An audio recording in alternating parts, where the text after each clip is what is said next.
రాష్ట్రంలో మరో వారం రోజుల్లో ఎన్నికలు జరుగుతాయి. ఈ ఎన్నికల్లో ప్రజలందరూ పాల్గొని తమ ఓటు హక్కును వినియోగించుకోవాలి.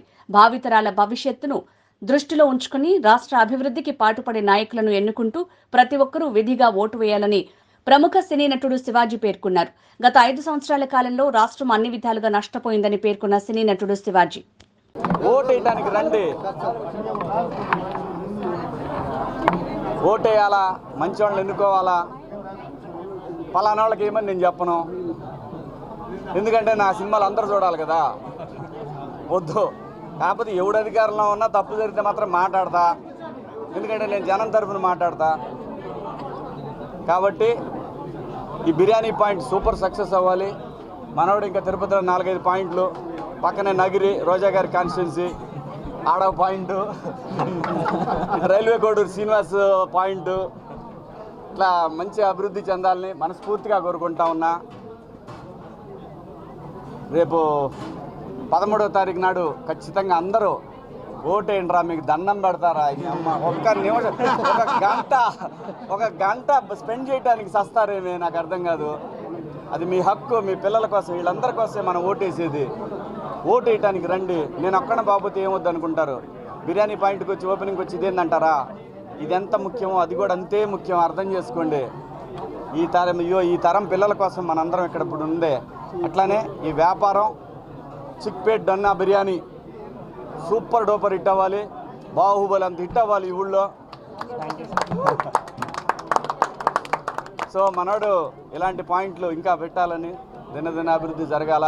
పెద్ద ఆయన ఉన్నాడు, పైనుంచి చూస్తున్నాడు. సో బాగుంటుంది. ఆల్ ది బెస్ట్ అమ్మా, all the best. Thank you. Media నాకొద్దు, పాలిటిక్స్ నాకొద్దు. నేను మాట్లాడతా, నా ఛానల్ అంతా నేను మాట్లాడతాగా. నేను ఈ ఊరిని పొగడిని, ఊరిని తిట్టినా, తప్పు చేసినాడు ఎవడైనా సరే నాకు అనవసరం. ఎందుకంటే రేపటి తరం బిడ్డల ఆస్తుల్ని ఈ తరం నాయకులు దోచుకుంటున్నారు. అది తప్పు, పాపం తగులుద్ది.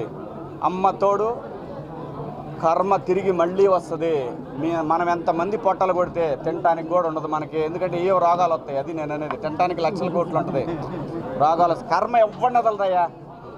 ఇవాళ మనం జనాన్ని మోసం చేసి తింటున్నాము, అబ్బా భలే మాయ చేసాం అనుకుంటున్నారేమో. పెద్ద ఆయన అందరి దోలా తీర్చేస్తాడు ఎక్కడో పాయింట్లో. ఆయన పాయింట్లు ఆయనకు ఉంటాయి. ఆ పాయింట్కి వచ్చిన తర్వాత ఎత్తపోతాడు, అంతకన్నా ఏముండదు. కాబట్టి అందరూ బాగుండాలి, మనందరం బాగుండాలి, సమాజం బాగుండాలా, ఆంధ్రప్రదేశ్ బాగుండాలా, మన తెలుగు వాళ్ళు ఎక్కడున్నా బాగుండాలా. ఎక్కడెక్కడి నుంచో పెద్ద ఆయన దగ్గరికి వస్తారు కదా, ఓటేయడానికి కూడా రండి అయ్యా. మీ అందరికీ దండం పెట్టి చెబుతున్నాను, ఓటేయడానికి రండి. మీరు ఎవరికైనా వేసుకోండి, నాకు అనవసరం. మంచి నాయకుల్ని ఎన్నుకోండి. ఎవడు అధికారంలోకి వచ్చినా నేనైతే మాట్లాడతా, మొహమాటం ఏం లేదు, మనాతనం ఏం లేదు. జనం తర్వాత ఎవడైనా మనకే. మంచి వాళ్ళని ఎన్నుకోండి దయచేసి. 13వ తారీఖు ఓటేయండి. ఓటేసి వచ్చి బిర్యానీ తినండి మా వాడిది. Okay, thank you.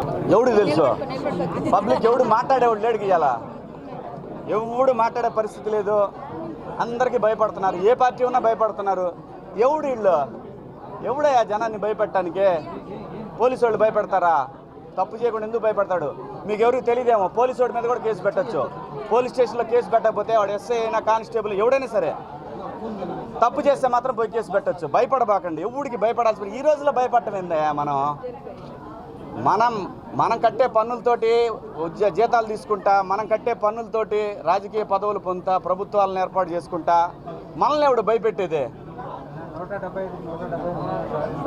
175 కాదు 275 తెచ్చుకోబ్బా, నాకేంది.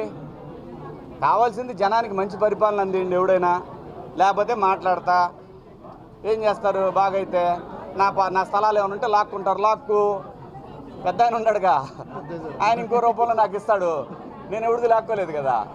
లాక్కుంటాం, పీక్కుంటాం, అందరికీ దోలు తీరుస్తాడు పెద్ద ఆయన. ఊరికే నా బలం ఉందని లాక్కుంటానంటే కుదరదు. కాబట్టి ఎన్ని వద్దు. మనోడు చిక్పేట బిర్యానీ తినండి. మనోడు 9ంటికి ఓపెన్ చేయమని చెప్పా. తినిపోయి ఒకటేంటి, లేదంటే వచ్చి ఒకటేసి వచ్చి తినండి. 100% సినిమా ఉందండి. ఒక సినిమా విలన్గా చేస్తూ ఉన్నాను. 2-3 రోజుల్లో బయటకు వచ్చింది అది. దాని తర్వాత హీరోగా సినిమా చేస్తూ ఉన్నాను.